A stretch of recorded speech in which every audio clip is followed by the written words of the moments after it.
Hello दोस्तों, राधे राधे। स्वागत है आपका अपने चैनल पर। कैसे हैं आप? आशा करता हूं कि आप सभी लोग भी स्वस्थ होंगे, मस्त होंगे और अपने अपने कामों में व्यस्त होंगे।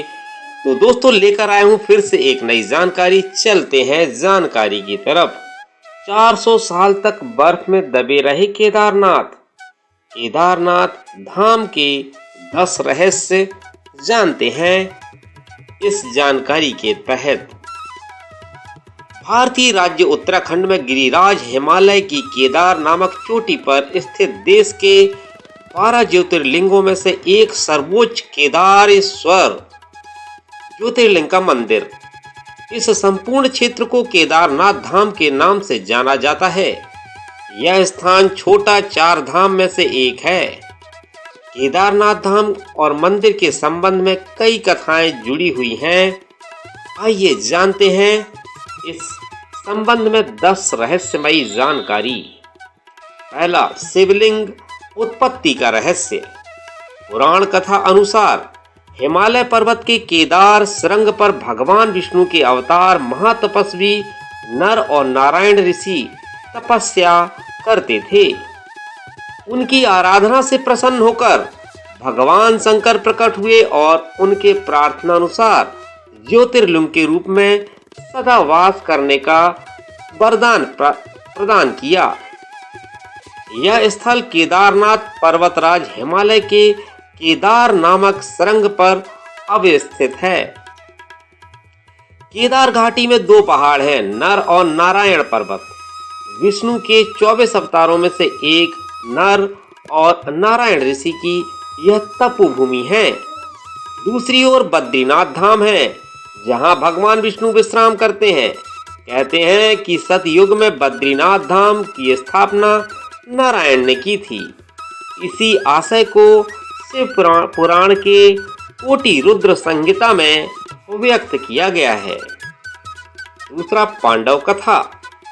कहा जाता है जब पांडवों को स्वर्ग प्रयाग में बैल के रूप में दर्शन दिए थे, जो बाद में धरती में समा गए, लेकिन पूर्णतः समाने से पूर्व भीम ने उनकी पूंछ पकड़ ली थी। जिस स्थान पर भीम ने इस कार्य को किया था उसे वर्तमान में केदारनाथ धाम के नाम से जाना जाता है, एवं जिस स्थान पर उनका मुख धरती से बाहर आया उसे पशुपतिनाथ नेपाल कहा जाता है। पुराणों में पंच केदार की कथा नाम से इस कथा का विस्तार से उल्लेख किया गया है। तीसरा, केदारनाथ और पशुपतिनाथ मिलकर पूर्ण शिवलिंग बनता है। केदारनाथ मंदिर उत्तराखंड के रुद्रप्रयाग जिले में स्थित है। इसे अर्ध ज्योतिर्लिंग कहते हैं। नेपाल के पशुपतिनाथ मंदिर को मिलाकर यह पूर्ण होता है। यहाँ स्थित स्वयंभू शिवलिंग अति प्राचीन है। यहाँ के मंदिर का निर्माण जन्मेजय ने कराया था और जीर्णोद्धार आदि शंकराचार्य ने किया था। चौथा, एक रेखा पर बने हैं केदारनाथ और रामेश्वरम मंदिर। केदारनाथ मंदिर को रामेश्वर मंदिर की सीध में बना हुआ माना जाता है। उक्त दोनों मंदिरों के बीच में कालेश्वर तेलंगाना, श्री कालाहस्ती मंदिर आंध्रा, एकम्बरेश्वर मंदिर तमिलनाडु, अरुणाचल मंदिर तमिलनाडु, तिलई नटराज मंदिर चिदम्बरम और रामेश्वरम तमिलनाडु में आता है। ये शिवलिंग पंचभूत का प्रतिनिधित्व करते हैं। पांचवा है 400 वर्ष तक बर्फ में दबा रहा मंदिर।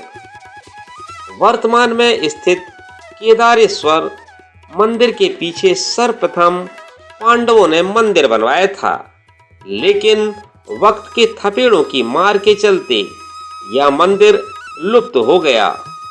बाद में 8वीं शताब्दी में आदि शंकराचार्य ने एक नए मंदिर का निर्माण कराया, जो 400 वर्ष तक बर्फ में दबा रहा। तब इस मंदिर का निर्माण 508 ईसा पूर्व जन्मे और 476 ईसा पूर्व देह त्याग गए आदि शंकराचार्य ने करवाया था। इस मंदिर के पीछे ही उनकी समाधि है। इसका गर्भगृह अपेक्षाकृत प्राचीन है, जिसे 8वीं शताब्दी के लगभग माना जाता है। पहले 10वीं सदी में मालवा के राजा भोज द्वारा और फिर 13वीं सदी में मंदिर का जीर्णोद्धार किया गया। 400 सालों तक कैसे बर्फ में दबा रहा केदारनाथ, बाहर निकला तो पूर्णतः सुरक्षित था। देहरादून के वाडिया इंस्टीट्यूट के हिमालयन जियोलॉजिकल वैज्ञानिक विजय जोशी के अनुसार 13वीं से 17वीं शताब्दी तक यानी 400 वर्षों तक छोटा हिमयुग आया था, जिसमें हिमालय का एक बड़ा क्षेत्र बर्फ के अंदर दब गया था। उसमें यह मंदिर क्षेत्र भी था। वैज्ञानिकों के अनुसार मंदिर की दीवार और पत्थरों पर आज भी इसके निशान देखे जा सकते हैं। दरअसल केदारनाथ का यह इलाका चोराबरी ग्लेशियर का एक हिस्सा है। वैज्ञानिकों का कहना है कि ग्लेशियरों के लगातार पिघलते रहने और चट्टानों के खिसकते रहने से आगे भी इस तरह का जल प्रलय और अन्य प्राकृतिक आपदाएं जारी रहेंगी। छठवां है 6 माह तक नहीं बुझता है दीपक। दीपावली महापर्व के दूसरे दिन शीत ऋतु में मंदिर के द्वार बंद कर दिए जाते हैं। 6 माह तक मंदिर के अंदर दीपक जलता रहता है। पुरोहित ससम्मान पट बंद कर भगवान के विग्रह एवं दंडी को 6 माह तक पहाड़ के नीचे उखी मठ में ले जाते हैं। 6 माह बाद माह में केदारनाथ के पट खुलते हैं। तब उत्तराखंड की यात्रा आरंभ होती है। 6 माह मंदिर और उसके आसपास कोई नहीं रहता है, लेकिन आश्चर्य की बात है कि 6 माह तक दीपक भी जलता रहता है और निरंतर पूजा भी होती रहती है। कपाट खुलने के बाद यह भी आश्चर्य का विषय है कि वैसी की वैसी साफ सफाई मिलती है जैसी कि छोड़कर गए थे। 7वां, लुप्त हो जाएगा केदारनाथ। पुराणों की भविष्यवाणी के अनुसार इस समूचे क्षेत्र के तीर्थ लुप्त हो जाएंगे। माना जाता है कि जिस दिन नर और नारायण पर्वत आपस में मिल जाएंगे, बद्रीनाथ का मार्ग पूरी तरह से बंद हो जाएगा और भक्त बद्रीनाथ के दर्शन नहीं कर पाएंगे। पुराणों के अनुसार वर्तमान बद्रीनाथ धाम और केदारेश्वर धाम लुप्त हो जाएंगे और वर्षों बाद भविष्य बद्री नामक नए तीर्थ का उद्गम होगा। 8वां, तूफान और बाढ़ में भी रहता है सुरक्षित। 16 जून 2013 की रात प्रकृति ने कहर बरपाया था। जल प्रलय से कई बड़ी बड़ी और मजबूत इमारतें ताश के पत्तों की तरह बहकर पानी में बह गईं। लेकिन केदारनाथ के मंदिर का कुछ नहीं बिगड़ा। आश्चर्य तो तब हुआ जब पीछे पहाड़ी से पानी के बहाव में लुढ़कती हुई एक विशालकाय चट्टान आई और अचानक वह मंदिर के पीछे ही रुक गई। उस चट्टान के रुकने से पहाड़ का जल 2 भागों में विभक्त हो गया और मंदिर कहीं ज्यादा सुरक्षित हो गया। इस प्रलय में लगभग 10,000 लोगों की मौत हो गई थी। 9वां, कैसे बना होगा यह मंदिर अभी भी रहस्य बरकरार। यह मंदिर कटवा पत्थरों से भूरे रंग के विशाल और मजबूत शिलाखंडों को जोड़कर बनाया गया है। 6 फुट ऊंचे चबूतरे पर खड़े 85 फुट, 187 फुट और 80 फुट चौड़े मंदिर की दीवारें 12 फुट मोटी हैं। यह आश्चर्य ही है कि इतने भारी पत्थरों को इतनी ऊंचाई पर लाकर व तराश कर कैसे मंदिर की शक्ल दी गई होगी। खासकर यह विशालकाय छत कैसे खंभों पर रखी गई। पत्थरों को एक दूसरे से जोड़ने के लिए इंटरलॉकिंग तकनीक का इस्तेमाल किया गया है।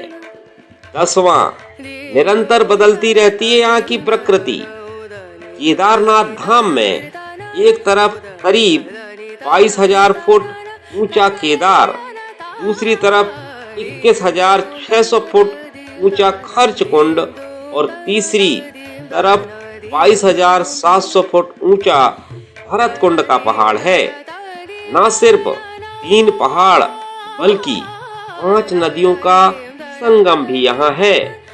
मंदाकिनी, मधुगंगा, क्षीरगंगा, सरस्वती और स्वर्ण गौरी।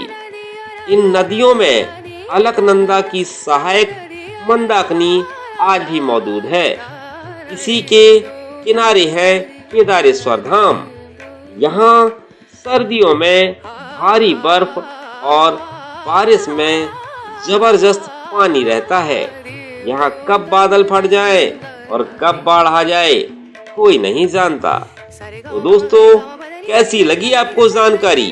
अगर जानकारी आपको अच्छी लगी हो तो कमेंट बॉक्स पे कमेंट करके जरूर बताइएगा। तो दोस्तों, आज का समय खत्म होता है और कल मैं पंच केदार के बारे में बताऊंगा। तो अगर आपको वीडियो अच्छा लगा हो या जानकारी अच्छी लगी हो तो कमेंट बॉक्स पर कमेंट करके जरूर बताइएगा, और अगर ज्यादा अच्छा लगा हो तो अपने दोस्तों में शेयर भी कर सकते हैं। तो पूरा वीडियो सुनने के लिए, वॉच करने के लिए बहुत बहुत धन्यवाद, दिल से आभार। मिलता हूँ कल फिर नई जानकारी के साथ। तब तक के लिए सभी को राधे राधे, बाय बाय दोस्तों।